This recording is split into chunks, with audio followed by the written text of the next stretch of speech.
I'm Amanda from Life Unravelled, and today we're going to unravel life's little mysteries. We're looking at discipline and the 4-year-old. In part 1, we've looked at discipline options, distraction and diversion, counting it out, time out, positive feedback, and we're going to continue on with this information, and then we're going to talk about prevention is better than cure. Time out. 4 minutes for a 4-year-old. If you are going to use time out, make sure that you keep it to a set time. Put the timer on, the timer then goes, and then ignore the situation. Don't go back over it. They've done their time. It's over. Move on. It's really important that you do move on. It also means time out gives the opportunity for the child to become calmer, for you to become calmer, and then you can talk about what went wrong. What did they do wrong and why we have the rules?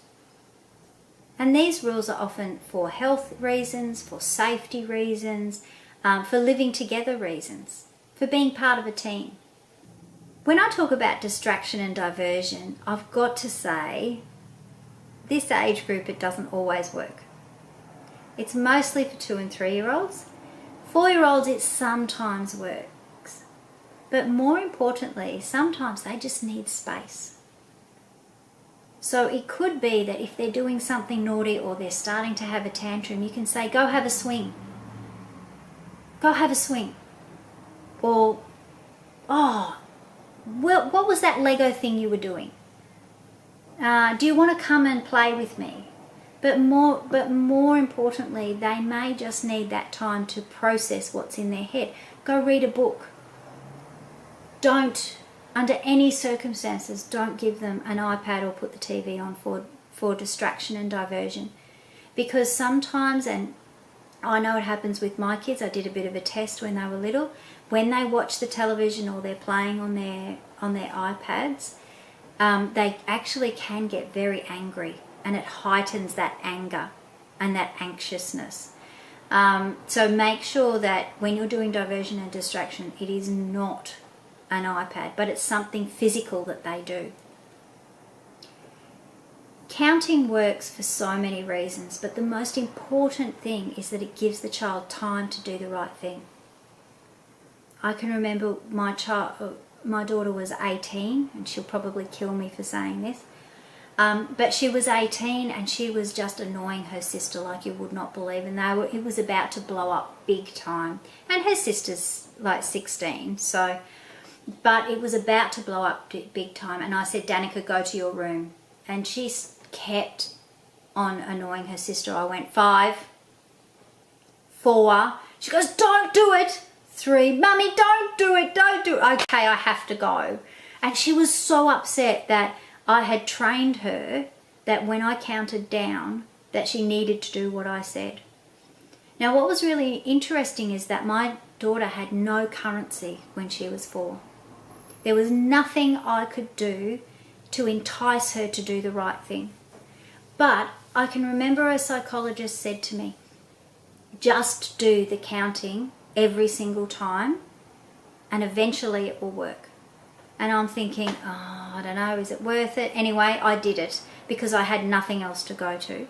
And I counted down each time, and sometimes she would do it and other times she wouldn't. And when she wouldn't, she'd then get put in her room for 4 minutes, and she'd stay in there for 4 minutes in time out, and then she'd come out and we'd keep going.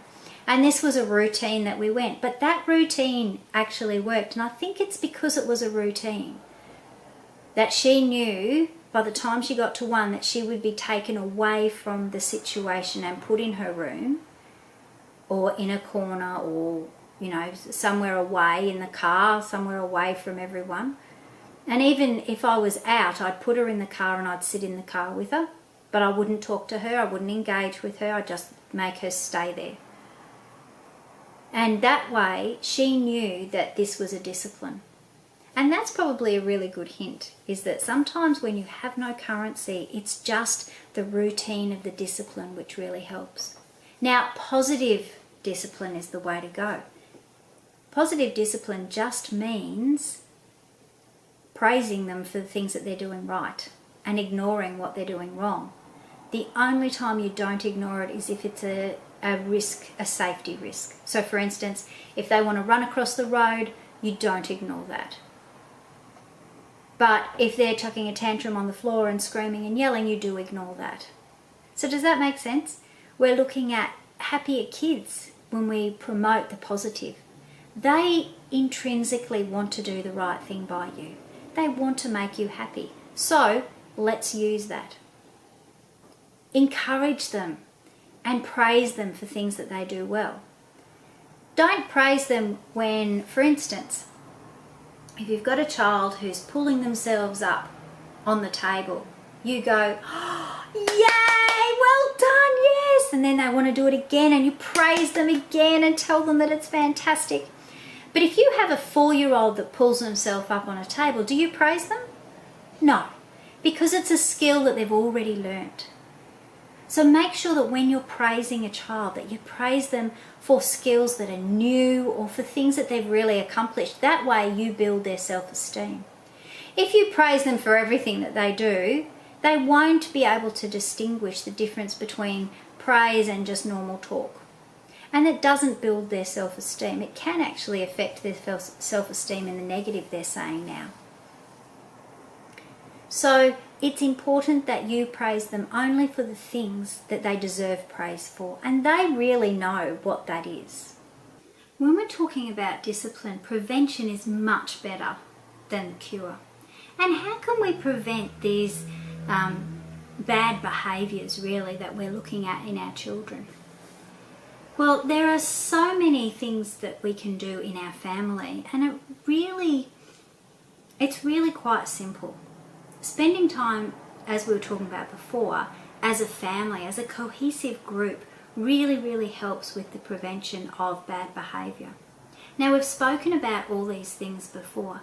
We've spoken about how if you find something important, they will try and respond to that and provide that with you.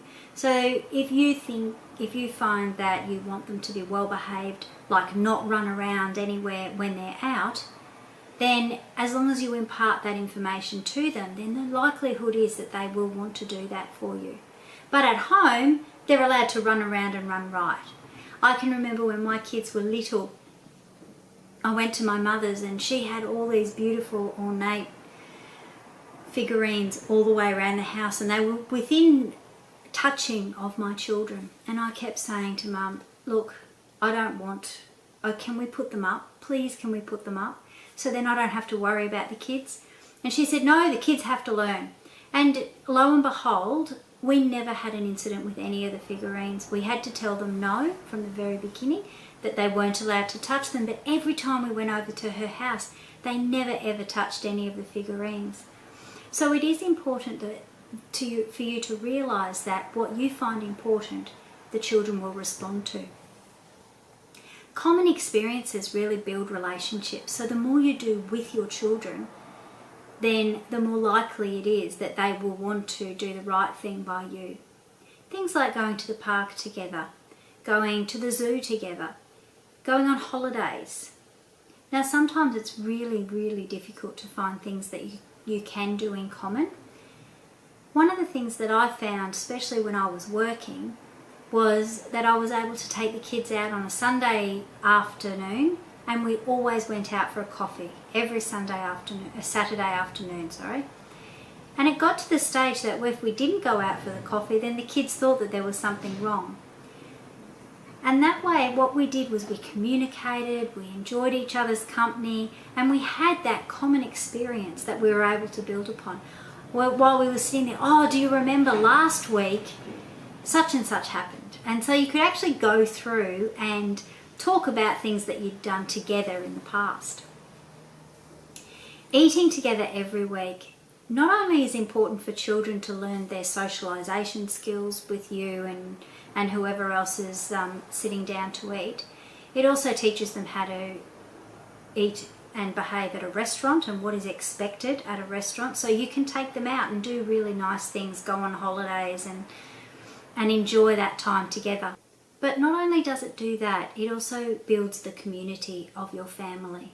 Preparing meals together can also help with discipline. Now you think, oh, how does that work? How does it work? But again, it's that sense of community that the kids get, that accomplishment that they feel that they've helped produce this meal and that everyone has participated in eating it. So therefore they are valued as people. And it's them feeling valued that really helps them to distinguish in their head between the good and the bad, between being able to do the right thing or doing the wrong thing, making good decisions and making bad decisions. Thanks for listening to part 2 of Discipline. We've got one more part to go with lots of information on responsibilities in chores and talking about power play and why we have rules. So look forward to seeing you then. Bye. This video was produced by Imagination Pty Ltd for Life Unravelled. All advice and information given during this course is designed for general use only. If you have any concerns for your child, please seek professional advice as soon as possible. For terms and conditions, please see website www.lifeunravelled.com.au.